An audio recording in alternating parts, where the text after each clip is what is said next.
آج ہم ایک ایسی مخلوق کے بارے میں بات کریں گے جو ہمارے آس پاس تو ہوتی ہے بٹ ہمیں نظر نہیں آتی. یہ ہے فرشتے. فرشتے اللہ تعالیٰ کی ایک ایسی مخلوق ہے جو اللہ تعالیٰ کی بتائی ہوئی ہر بات مانتے ہیں بغیر کچھ بولے، بغیر کچھ ریئیکٹ کیے، کبھی اس کی نافرمانی نہیں کرتے. جیسے اللہ تعالیٰ نے کہا ہے کہ انسان کو میں نے مٹی سے بنایا ہے، اسی طرح بتایا جاتا ہے کہ فرشتوں کو نور سے بنایا ہے. نہ ان کو کھانے کی ضرورت ہے، نہ ان کو نیند آتی ہے، نہ ان کو کسی اور چیز کی ضرورت پیش آتی ہے. یہ صرف اللہ تعالیٰ کی فرما برداری کے لیے بنائے گئے ہیں اور بس وہی کرتے ہیں. صحیح بخاری مسلم میں حدیث ہے کہ ہم نے ان کو جس کام کے لیے بنایا ہے وہ بس وہی کام کرتے ہیں.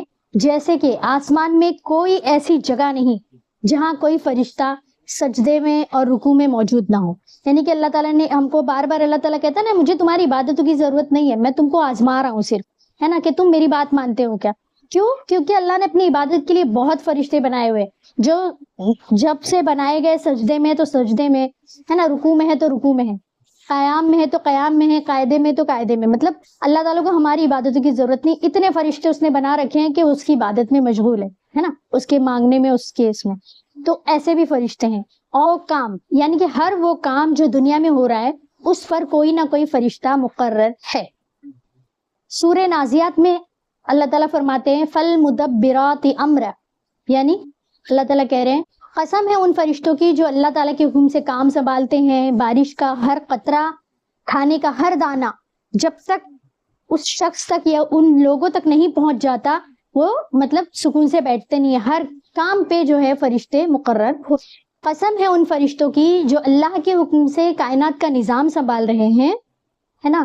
دنیا کا ہر پودا جو اگتا ہے وہاں سے ہر دانہ جو لوگوں تک پہنچتا ہے، لوگوں یعنی انسان، جانور، سب تک پہنچتا ہے. ہر پانی کا قطرہ جہاں موجود ہونا چاہیے، جہاں تک آنا چاہیے بادلوں کے ذریعے، وہاں تک پہنچانے تک فرشتے اس پر مقرر ہوتے ہیں.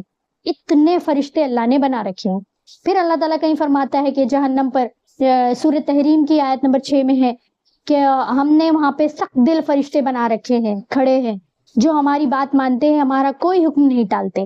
یعنی کہ جہاں جیسے فرشتے کی ضرورت ہے اللہ تعالیٰ نے ویسے بنایا ہے. جہنم پر ضرورت ہے کہ سخت دل ہو، مطلب اس میں کوئی نرمی نہ ہو، عذاب دینا ہے اس کو، تو وہاں ویسا فرشتہ ہے. نرمی اور رحمت کے فرشتے الگ ہے. کچھ فرشتے ہیں جو ہمارے ساتھ ہماری حفاظت کے لیے ہوتے ہیں. تو جیسا جو فرشتے کا کام ہے اللہ تعالیٰ نے اس کی وہ کوالٹی بنائی ہے. کوئی سخت دل ہے، کوئی رحم دل اور مہربان بھی ہیں. اب سب سے پہلے یہ دیکھ لیتے ہیں ہم 4 بڑے فرشتوں کے، مطلب کچھ فرشتوں کے نام سے بھی ہم ان کو جانتے ہیں، ان کو دیکھ لیتے ہیں. ان کے کچھ نام ہمیں یاد ہونا ضروری ہے، وہ دیکھ لیتے ہیں. سب سے پہلے ہیں حضرت جبرائیل علیہ السلام، دوسرے ہیں حضرت میکائیل علیہ السلام، تیسرے ہیں حضرت اسرائیل علیہ السلام، چوتھے حضرت اسرافیل علیہ السلام. اب ان کی کوالٹی دیکھ لیتے ہیں.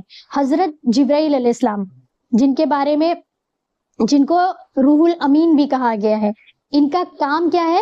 یہ اللہ کے جو بھی نبی اور رسول ہے ان کے پاس اللہ تعالیٰ کی آیتیں یعنی کہ اللہ کے احکامات جیسے کہ ویسے جو اللہ نے کہا ہے وہ لا کر پہنچاتے ہیں. ان کا ہے اللہ کا میسنجر کون ہے؟ حضرت جبرائیل علیہ السلام. نبی تک وہ پیغام لا کر دینا یہ ان کا کام ہے. لیکن یہ ایک رحم دل فرشتے بھی تھے. آپ صلی اللہ علیہ وسلم کے پاس آنے کے بعد کئی مرتبہ آپ ان کی دعا میں شامل ہوئے. حضرت جبرائیل علیہ السلام ہے نا، بہت جب آپ صلی اللہ علیہ وسلم پریشان اور وہ رہتے تھے آپ نے ان کو دلاسے بھی دیے ہیں، ہے نا. اللہ کی بڑائی کے ساتھ ان کے اوپر مہربانی کی کچھ خوشخبریاں بھی سنائی ہیں. حضرت جبرائیل علیہ السلام کو اللہ کے رسول صلی اللہ علیہ وسلم نے 2 مرتبہ پوری زندگی میں ان کی حیات اصلی یعنی کہ ان کی اصلی شکل میں دیکھا ہے، جن کے بارے میں حدیثوں میں آتا ہے کہ ان کے 600 پر تھے. پہلے تو یہ کہ 600 پر تھے اور آپ صلی اللہ علیہ وسلم نے جب ان کو دیکھا تو ان کو ایسے لگا کہ ایک سرا ایک دم مشرق کو ٹچ کر رہا ہے تو ایک دم مغرب کو ٹچ کر رہا ہے. مطلب اتنا بڑا ان کا پر پھیلے ہوئے تھے، یعنی اتنی بڑی شکل میں وہ موجود ہے. حیت بولتے ہیں جس کو، جسامت میں وہ موجود ہے حضرت جبرائیل علیہ السلام. اس کے بعد ہے حضرت میکائیل علیہ السلام، جن کا کام ہے ان کے اسسٹنٹ بہت فرشتے ہیں رحمت کے، لیکن ان کا کام ہے ہر بندے تک اس کا رزق پہنچانا، بارش برسانا، ہے نا. یہ سارے کام، بارش برسے گا تبھی تو رزق پیدا ہوگا، یعنی کہ رزق سے متعلق جتنا بھی کام ہے حضرت میکائیل علیہ السلام کا ہے. سمجھ گئے ہوں گے آپ لوگ کہ بارش کے برسنے سے جو خوراک اگے گی، جو درخت سبزہ اگیں گے، ہر ایک کی حفاظت بھی کرنا، مطلب ہر ایک کو اگانا اور ان کے غذا بننے کے بعد اس بندے تک یا اس جانور تک، سب مچھلیوں تک، ہر ایک تک اس کا خوراک پہنچانا بہت بڑا تصور ہے میکا علیہ السلام کا. ہم اس کو محدود نہیں کر سکتے. ہر وہ جاندار جو زندہ ہے اس کا کھانا پہنچانا میکائیل علیہ السلام کا کام ہے.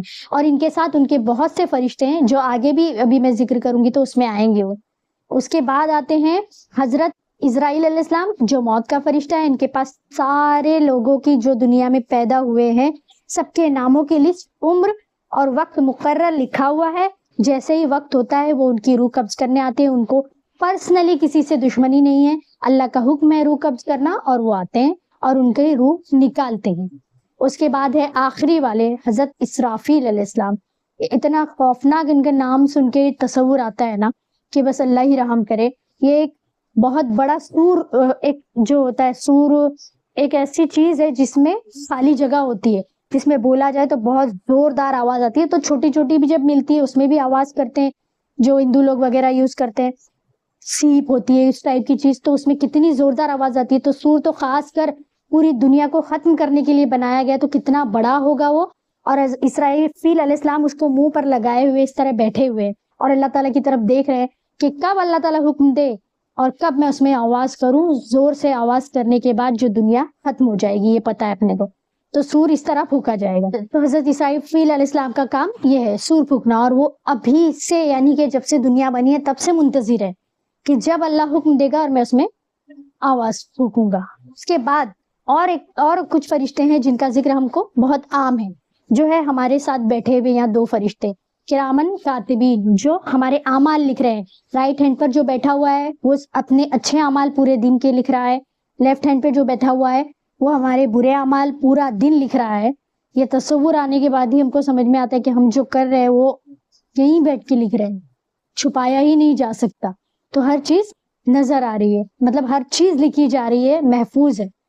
کرامن کاتبین ان کی ڈیوٹی بدلتی ہے. یہ بھی کہا گیا ہے کہ مغرب کے وقت یہ چلے جاتے ہیں، دوسرے فرشتے آتے ہیں دوسرے دن کے، یہ اپنا جو ہے لکھا ہوا پلندہ لے کے اللہ تعالیٰ کے پاس جاتے ہیں. اس کے بعد اور کچھ فرشتے ہیں جن کے ذکر ہم سنتے ہیں کہ ہمارے ساتھ باڈی گارڈ فرشتے بھی موجود ہیں ہماری حفاظت کے لیے. وہ اگر ایک پل کے لیے بھی چوکے تو ہم کو ٹھوکر تک لگ سکتی ہے. سوچو ہماری کتنی حفاظت کی گئی ہے. اس کو سورہ رعد کی آیت نمبر 11 میں اللہ تعالیٰ فرماتے کہ اس کے آگے اور پیچھے ہم نے فرشتے مقرر کر رکھے ہیں جو اس کی حفاظت کرتے ہیں. اس کے بعد کے ساتھ جو فرشتے ہم جانتے ہیں وہ ہے قبر میں آنے والے فرشتے منکر نکیر، جن کے بارے میں کہا گیا اتنے خوفناک فرشتے ہوں گے، وہ ایسے ناخن ہوں گے، ایسے ہوں گے، ہے نا. وہ جب آئیں گے ہمارے پاس، جب ہمیں دفنا کے 40 قدم دور چلے جائیں گے لوگ، تو اس کے بعد وہ آتے ہیں، پھر ہم کو اٹھا کے بٹھاتے ہیں اور پھر قبر میں پوچھے جانے والے 3 سوالات ہم سے کریں گے. یہ وہ فرشتے، اور ان کے نام کیا ہے؟ منکر اور نکیر. یہاں تک آئی گئی ہوں تو 3 سوالات بھی بتا دیتی ہوں کہ 3 سوالات وہ کون سے کریں گے. تمہارا رب کون ہے، تمہارا دین کیا ہے، اور تمہارا نبی کون ہے. من ربک، من دینک، من نبیک. یہ 3 سوالات وہ ہم سے کریں گے. ان فرشتوں کے نام ہیں منکر اور نکیر. تو اس طرح ہم کو فرشتوں کے بارے میں شارٹ میں اس ویڈیو میں نے آپ کو بتایا ہے. آپ کو ویڈیو کیسی لگی بتانا ضرور، اور شیئر کرنا، کمنٹ کرنا. بہت سی چیزیں چھوٹ گئی ہوگی فرشتوں کے بارے میں، آپ لوگوں کو کچھ پتا ہے تو وہ بھی کمنٹ کر کے ضرور بتانا. باقی ویڈیو اچھا لگا ہو تو شیئر ضرور کرنا.